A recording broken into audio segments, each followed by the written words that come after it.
오늘은 예배에 대한 기대감도 있으시겠지만 세사 뮤지컬을 더 기대하는 마음으로 오셨을 줄 압니다.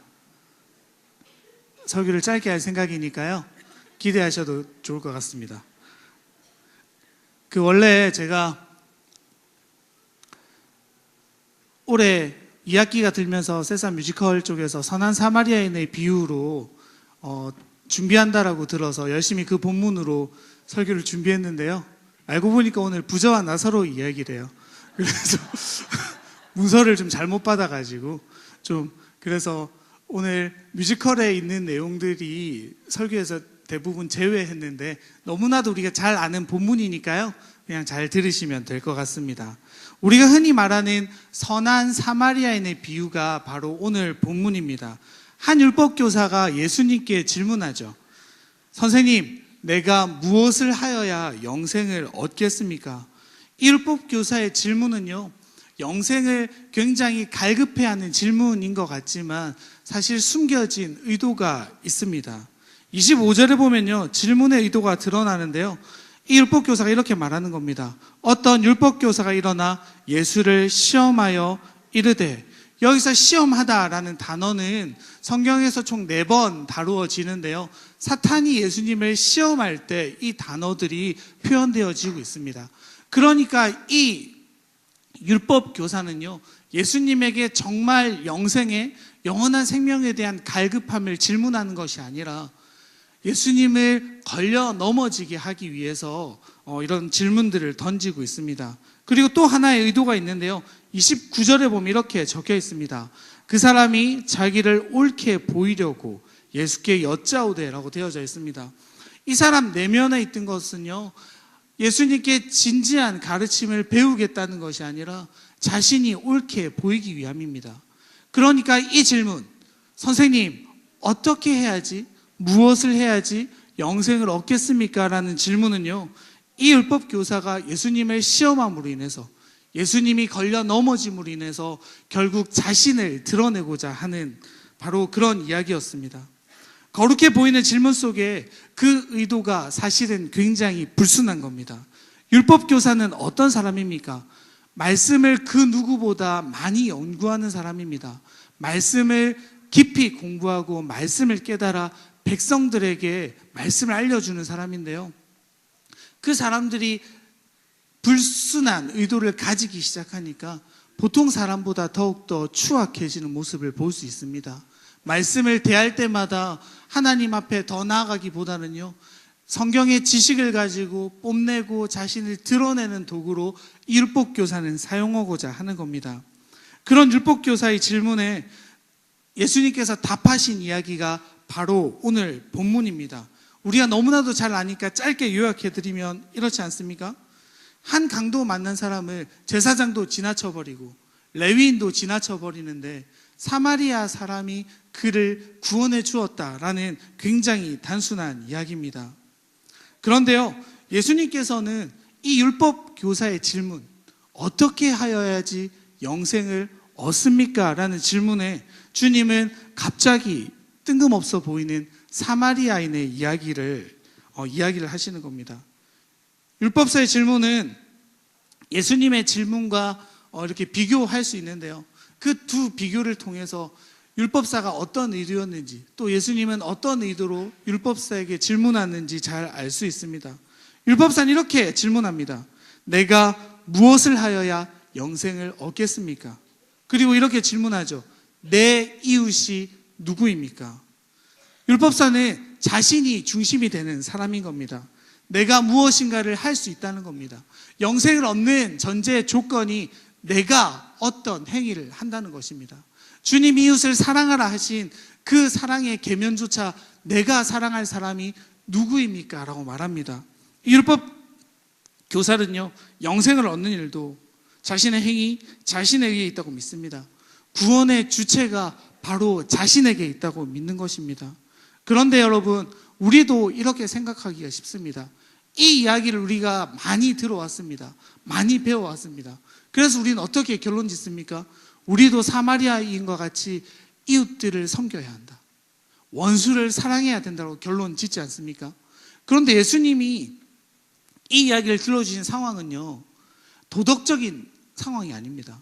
그 질문을 떠올려 보세요. 영생을 얻는 방법에 대해서 주님은 말씀해 주고 계십니다. 우리는 이 본문을 선한 사마리아인의 비유라고 흔히 말하는데요, 성경을 자세히 보시면 주님은 이 사마리아인을 향해서 선하다라는 말씀을 하지도 않으십니다. 우리도 이 본문을 읽으면서 우리도 모르는 사이에 도덕적으로, 율법적으로 대하고 있는지는 모르겠습니다. 이 본문은요, 오히려 율법의 행위로 그 앞에 의롭다 하심을 얻을 육체가 없다는 말씀을 증거해 주시고 계십니다. 예수님은 이 사마리아인의 비유를 마치시고 율법교사에게 도리어 질문하시는데요, 누가 강도 만난 자의 친구이겠느냐 라고 질문하십니다. 그때 율법교사는 이렇게 대답하지요. 자비를 베푼 사람입니다. 주님은요, 정확한 예시를 보여주셨습니다. 제사장, 레위인, 그리고 사마리아 사람. 그런데 율법교사는요, 사마리아인입니다 라고 말하지 않는 거예요. 예레미야스라고 하는 한 학자는 이 본문을 이렇게 해석합니다. 그들이 무시하고 사람 대접하지 않았던 사마리아인, 그 사마리아인이라는 말조차 입에 담기가 힘들었기 때문에 자비를 베푼 사람이라고 대답했다라고 말하는 겁니다. 예수님의 질문의 의도가 바로 여기에 있는 겁니다. 예수님이 그 율법사에게 들려주셨던 이야기에 숨었던 의도는 바로 여기 있는 것입니다.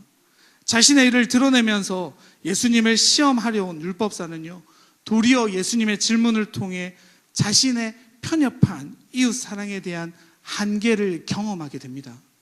그리고 동시에 자신이 너무나도 잘 알고 있었던 그 율법, 자신이 이제껏 잘 지켜왔다는 그 율법을 사실은 자신이 하나도 지키고 있지 않았다는 것을 알게 되는 겁니다.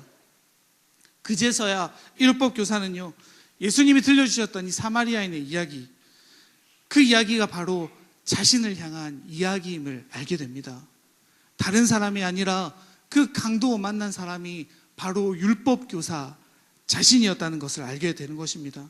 여러분, 사마리아인이 어떤 사람입니까? 강도 만난 사람을요, 이유도 없이 먼저 찾아가, 먼저 다가가 그를 치유해 줍니다. 그리고 그를 끝까지 책임져 주는 겁니다. 그런데요, 하나님도 우리에게 똑같은 모습으로 오시는 겁니다. 사람들은, 당시 유대인들은요, 사마리아인들을 상종하지 않았습니다. 좀 전에 제가 드렸던 예레미야스의 말처럼 사마리아인이라는 그 단어조차 입 밖에 꺼내기를 싫어했던 그들입니다. 그런데 여러분, 예수님이 우리에게 그런 모습으로 와주신 겁니다. 사람들이 그토록 싫어하던 모습으로 이 땅에 오신 겁니다. 사람들은 메시아가 왕의 모습으로, 구원자의 모습으로 이 땅에 올 줄 알았지만 주님은 작은 구유에 보잘것없어 보이는 모습으로 이 땅 가운데 오셨습니다. 그리고 찢기고 상하고 멸시받다가 그렇게 십자가에 돌아가시는 것입니다. 그 강도 만난 자가 누구입니까? 도움을 받을 수밖에 없는 그 사람이 누구입니까? 바로 지금 주님께 질문하는 그 율법 교사인 겁니다. 주님께서 마지막 율법 교사에게 하신 말씀, 너도 이와 같이 하라.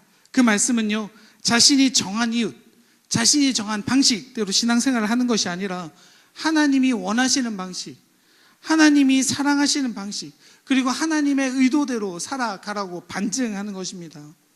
그 사마리아인과 같은 예수님께 직접 나와 도움을 청하라고 말씀하시는 겁니다. 그것이 바로 영생을 얻는 유일한 방법입니다. 제가 어릴 때, 아주 어릴 때였던 것 같습니다. 무릎 높이에 간신히 오는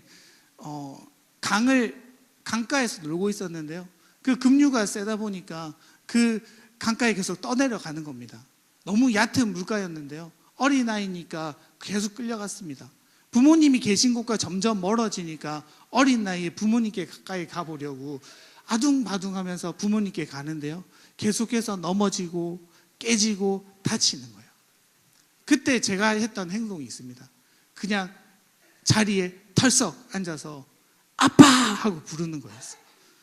멀리서 아버지가 달려오시더니 저를 번쩍 안아서 안전한 곳으로 옮겨 놓으셨습니다. 여러분, 우리의 삶의 방식 역시 이와 같아야 하는 것입니다. 우리의 힘으로, 우리의 노력으로 우리는 구원을 얻을 수 있다고 착각합니다. 우리의 힘으로 신앙생활을 할 수 있다고 착각해요. 하지만 주님은 오늘 메시지를 통해서 우리에게 분명히 말씀하시는 겁니다. 우리는 강도 만난 자와 같은 겁니다. 우리의 힘으로는 구원에도, 우리의 삶의 방식에도 아무런 영향을, 아무런 힘도 베풀 수 없는 사람입니다. 그래서 우리가 불러야 할 이름, 바로 예수 그리스도를 의지하는 겁니다. 그분만이 우리를 구원하시고요, 그분만이 우리를 온전히 인도해 주시는 분입니다. 오늘 친구들이 하게 될 부자와 나사로 이야기도 마찬가지 아닙니까?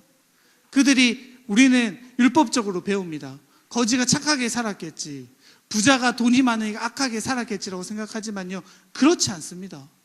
그저 부자는 주님께서 택하셔서, 주님께서 그를 긍휼히 여기셔서, 주님께서 그에게 먼저 다가가셔서 구원해 주셨을 따름입니다. 우리는요, 우리의 행동이 앞선다고 생각합니다.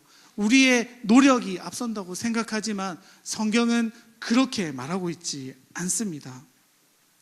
아직 성탄의 여운이 끝나지도 않은 2018년의 막바지를 우리 맞이하고 있습니다.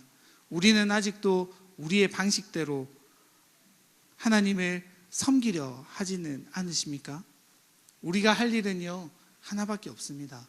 그 사마리아인과 같아 보이는 예수, 그 예수 그리스도께 우리를 맡기고 영생을 얻는 일입니다. 그리고 그 주님을 우리가 온전히 따를 때 주님은 비로소 우리를 인도해 주실 것입니다.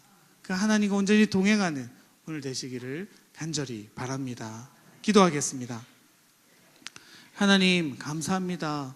세상에 약하고 보잘것없는 모습으로 오셨지만 그 모습으로 우리를 구원하시고 예수님의 찢기심과 상하심으로 우리를 구원해 주심에 감사드립니다. 우리는 우리의 의로 구원을 이루려 합니다. 우리의 노력으로 하나님의 사역들을 이루려 합니다. 하지만 하나님, 우리가 할 것은 오직 주님을 신뢰하며 주님의 이름을 부르며 주님의 뜻을 따르는 것 뿐임을 고백하며 나아가오니 우리에게 먼저 찾아오셔서 우리를 인도하여 주옵소서. 우리를 인도하시고 우리를 부르시고 또 우리를 구원하실 예수님의 이름으로 기도드립니다. 아멘.